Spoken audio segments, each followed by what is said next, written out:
Hi, welcome back to Wine Mastery. We are going to taste a Riesling. Now this Riesling is a little bit different. It's not a European Riesling. Nope. It's all the way over from Chile, and John and I were just having discussions about the Andes and the east and the west facing now Andes. But anyway, we're not going to go into that, and we're not going to bore you with that. Or I'm not going to bore you with that. I don't think we were discussing it, John. I think John was telling me. I was like, oh, right. But yeah. Anyway, we're going to taste this Riesling, and we're going to taste it now.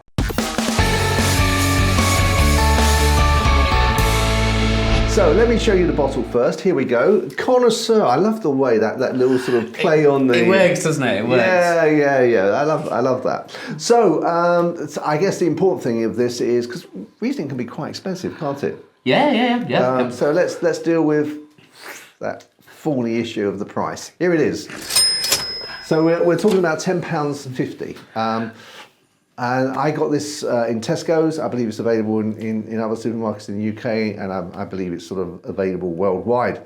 So it's not the cheapest of wines. It's in that sort of just the bottom end of the medium. Yeah.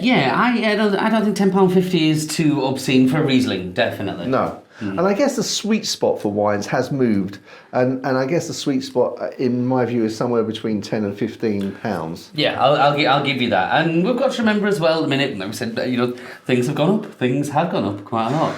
So £10. Only my income hadn't gone up. So £10.50, I don't think is obscene at all. No, but then you are a business owner and can afford this sort of stuff. I'm a poor cheesemonger, John. I'm a poor cheesemonger. Oh, £10.50 for a Riesling. It's already off to a good start with me. Okay. Well, shall we have a look at the colour? Let's do it, John. Let's do it. So, it's a nice sort of...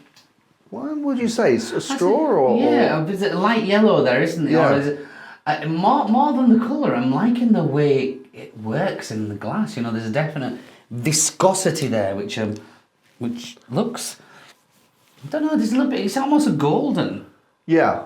It's very bright, there's something shining. It's not quite as orange as honey, but going towards that. Yes. I don't know how to say yes so many times, but yes, I think you've Yes, got it. yes. That's the one. But no, it looks good. And now I'm ready to have a go at the nose on here because I love I'm pretty ready. Yeah, you're always in for a treat with a. Oh, you should always be in for a treat. Yeah, absolutely. It's always distinctive if you get a good one anyway. Yeah, let's give it a go. Let's go for it. Yes. I didn't have to spend long with this. Yes. Yeah, that is petrol. Isn't it just? Yeah. They may wax lyrical about other things you get on the nose there, but it's just so. I find it again. 20 odd years I've been smelling wine, and once people say the petrol in Riesling, you can't get past it, but it's not in an awful way. When you say petrol to some people, like, why would you want to drink that then? Exactly, but it just works. A subtle hint of it. But it does. It almost warms the soul. I find that when you smell it. It's not like sort of if you're filling up your car and you're sort of directly over the nozzle, and it's like you're actually just in the vicinity, standing back of it, and you just get that sort of slight, that note of it. Yeah. So So that is everything I wanted from that nose. Absolutely. We could, I don't want to be lulled into a false sense of security here with this because that nose is nice. So I'm not getting anything else, but I think that's because I'm enjoying that. I don't really want to get anything else. You know what I mean? I think it's difficult to get anything else. Even if you try get onto that smell, it's not going to let you. No. So that's what you're having. No, that's it. So let's have a go at the palate. Let's do it.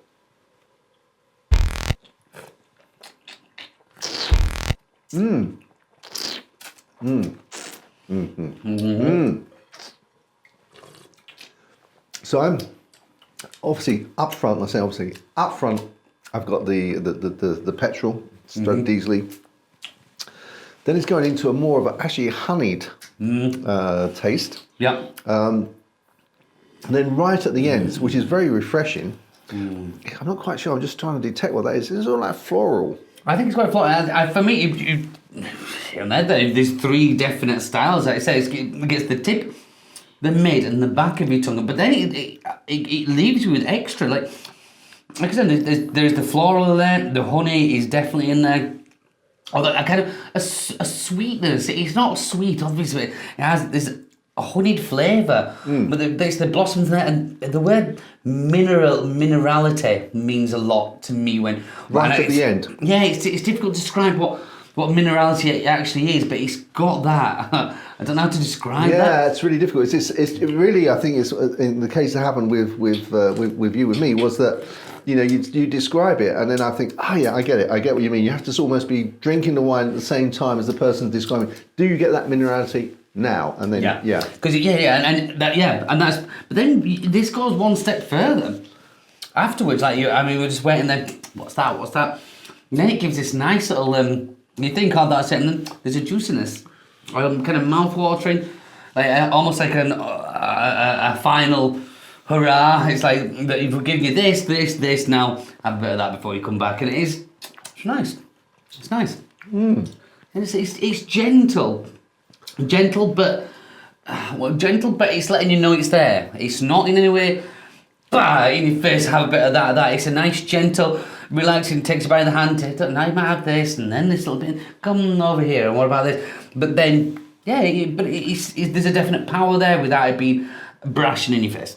I think that the one thing that I just thought of is that actually, for someone that is, likes wine, and there's the casual wine drinker, I think it would appeal to both, because there's not so much that is going to make someone's a casual drinker go, oh, that's too much of this or it's too much of that. Yeah. There's a beautiful balance to it, but the subtleties for someone that actually is more into wine, that's there in abundance. Definitely. This is something that you would, if you were out to dinner with a friend, you would take a minute to discuss. Yeah. I think tasting that, it's not something that you just have with your meal. That's nice. Yeah, nice. That is something you said, are you getting that? And what about? And that's something you could.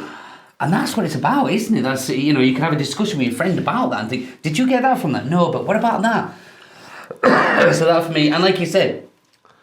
It's not too out there that somebody who's, a light wine drinker or someone who's just getting into it. It's not something that people are going to be offended at or anything. It's just complex, interesting, not overly expensive.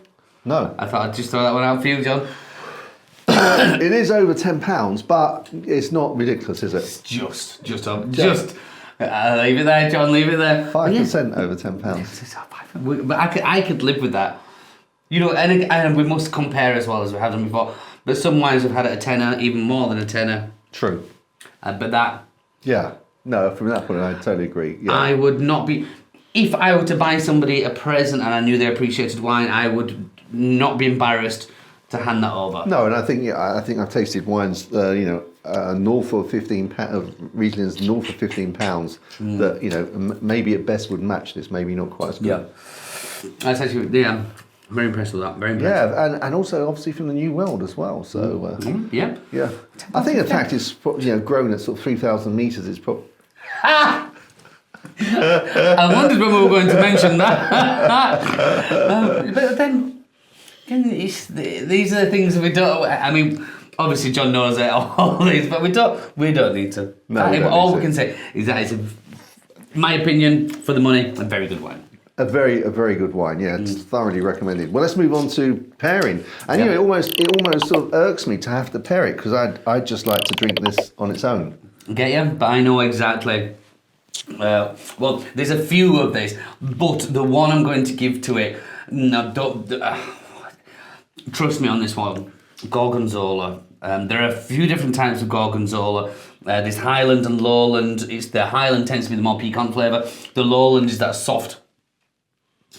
We say sweet, but it's almost salty. And I'm only saying this because we've just had a little piece in the shop, which has been, sometimes art cheese is an artisanal product, and when it's sometimes good, sometimes it's not so good, sometimes it's amazing. And we've had a bit of Gorgonzola in at the minute. Well, say a bit, huge slab like that. I've eaten so much of it myself. It's making my mouth water think about it. And I'm just thinking that, I mean, I'd normally match it with a blue cheese anyway, a Riesling, but that with that Gorgonzola I've got at the moment would be beautiful. Yeah. That's me. I've got an Indian dish in my mind, and I can't think of the name of it. It's like a chicken with like a white sauce, a very sort of calm. Is it korma? Korma. Korma, Yeah. not karma. Korma. Chicken korma. I Yeah. think chicken korma would go really well with this. Delicate, yeah. With the cream, I think this would cut through the cream. Chicken, you could almost up the spice a little bit, maybe even sort of some Thai dishes. Not too strong a spice, No. but you could up this, maybe a spicy, a little bit of spicy dish with this. I think you're also matching the richness, which I completely agree with. The richness, like I said, the creaminess in there, that the weightiness of the dish with the weightiness of the wine, I think is good call, John. Good call. Excellent. Well, lovely wine. Well, let's move on to scoring. £10.50, 5% over £10. Yeah. Well, I have to credit where it's due. £10.50 floats my boat, so I am going to have to give a fairly generous. We'll do that. Okay. Well, I was going for 86. I tiptoed over the barrier of £90. Sorry, I don't want to give you a heart attack. The barrier of 90 points, I went to 91. Really? I went to 91. You're that impressed I with went it, to yeah? 91. At the price, I guess. I think the combination of, like you said, a Riesling, you can spend a lot of money on a Riesling, and we've spent money on a Riesling, which hasn't been quite as good as that. Nobody ticked all the price, £10.50. Number two, it ticked all the boxes that you wanted in a Riesling. We were saying, we're going to smell the petrol. We smelled the petrol. Yeah. Then the actual flavour of it, three different, it hit us 3 different times. The juiciness. For me, it just ticked a lot of boxes on a personal level, and not just that as a Riesling. I think that was pretty outstanding. Yeah, no, I can't argue. I'm not quite sure. I mean, I was struggling whether to go with. Actually, I think I got into a loop about struggling whether to go for 86 and 87 rather than actually saying, well, is actually 87 enough? I wasn't doing that. So I totally get where you're coming from. No, it's still 2 high scores. Yeah, two very high scores. Yeah, there. and £10.50. I think it's a bargain, to be honest. I don't think I'd ever say that, but anyway. He's become a changed man. So, I should have scored 92 if that's what he can do to John. It's not many times I've heard him say, I'd play that. Yeah. He was all right with that. That's true. That's very, very, very true. Very true. Okay, guys, if you get a chance to try this, then please, let's have your comments. And don't forget, if you're enjoying this, click the subscribe button and the little bell, which will then notify you as soon as we release any new videos. Until then, we look forward to tasting another wine that's as good a bargain as this one. Until then. Chin chin.